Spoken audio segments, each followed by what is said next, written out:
Nós vamos, então, imediatamente passar as exposições para adiantar os nossos trabalhos.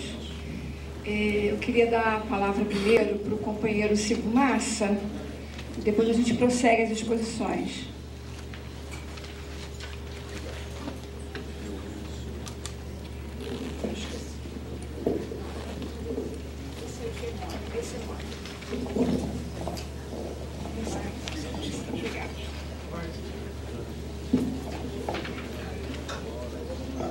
Alô? Em primeiro lugar, da minha alegria de estar nesse convívio de esperança. Eu trago para vocês não um compêndio de dados físicos, mas eu trago algumas reflexões. Eu considero que a informação é uma arma. A reflexão é uma arma municiada. E a ação é o uso da arma. As informações que eu trago para os senhores e as senhoras talvez atinjam as futuras gerações, mas que merece a reflexão dos responsáveis dessas futuras gerações. O mundo industrializou-se, desenvolveu-se baseado numa matéria-prima, uma matéria-prima chamada petróleo, um fóssil, localizado por questões genéticas da Terra em áreas que não são consumidoras de petróleo. E os grandes consumidores de petróleo, em média, não são produtores de petróleo. Essa relação desses dois vetores determinou, ao longo da história, os senhores conhecem, a transformação de países, continentes e povos. Mais recentemente, na nossa década, a situação do Iraque. Situação, em 1970, nós tivemos o primeiro sinal de uma crise. O preço do petróleo, do barril, era de $1,32 e ele foi para $5. Nos anos 80, ele pula de $10 para $30 e no dia de ontem ele bateu $82. Evidentemente que a projeção para 2010, 2015, 2020 é que ele chegue a $300. O controle sobre essa matéria-prima praticamente é exercido pelas grandes potências mundiais. Os Estados Unidos constituem hoje o maior consumidor do mundo, com 4% da população, consome 25% da energia no mundo. Se considerarmos as 700 bases militares ao longo do planeta, ele consome perto de 50% de toda a energia produzida.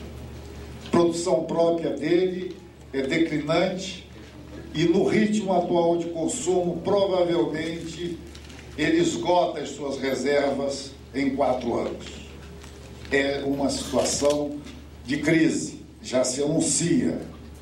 E a reflexão que eu trago é a seguinte: este modelo criado, consumista, baseado no desperdício, se ele deve continuar. Ou seja, se todo o esforço científico, tecnológico, financeiro deve ser para garantir a oferta, ou se devemos ter uma reflexão de alteração sobre a demanda. O que significa alterar a demanda? Mudar os hábitos.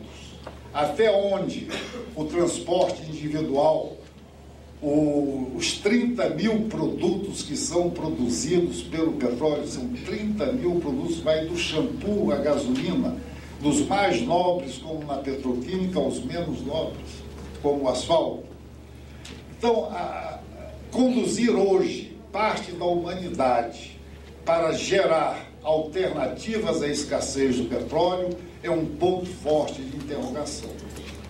Realmente, o biocombustível, que é hoje praticamente a solução, o apanágio, talvez aquilo que vai manter o sistema funcionando a partir do álcool ou a partir de qualquer outro vegetal, a pergunta é para manter o mesmo sistema funcionando, nos mesmos moldes de exclusão, com uma aceleração de concentração de renda e de qualidade apenas para poucos? E aí vem uma grande questão. O mundo foi organizado a partir desse combustível fóssil. Os subúrbios dependem do transporte. Qualquer estruturação de cidade é baseada nesse sistema de transporte que, às vezes, na sua grande maioria, não é coletivo, é individual. Então, hoje se prepara praticamente para transferir a escassez que está batendo a porta para uma nova forma de energia, para o mesmo modelo de produção. E essa é a pergunta para a reflexão. Nós sabemos que na população atual de 6 bilhões de pessoas, com projeção para 8 bilhões e meio, nós temos hoje 2 bilhões e meio de pessoas no mundo excluídas de qualquer possibilidade. E o que se apresenta é a possibilidade de agregar para retirar a pressão dessas populações sobre os centros urbanos, agregá-las para a produção local dos biocombustíveis, seja a partir da mamona, seja a partir do dendê na Malásia, seja a partir do álcool.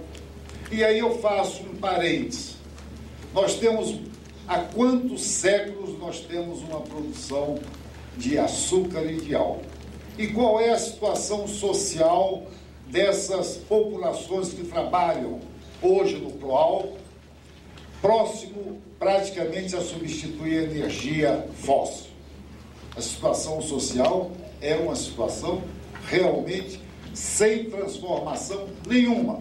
Você não tem uma infraestrutura baseada, quem trabalha na cana, você não tem hospitais, você não tem estradas, você não tem apoio social nenhum. Então a grande pergunta é conduzir levas e levas de população para a geração de novos biocombustíveis, sem questionar qual é a questão social desses futuros trabalhadores, é a responsabilidade nossa esse questionamento. Qual a diferença fundamental? É que o petróleo é uma matéria-prima que você retirou sem esforço do trabalho na sua produção. Existiu lá. O trabalho foi industrial, sofisticado, tecnológico, e que gerou uma parcela da população beneficiada desse produto.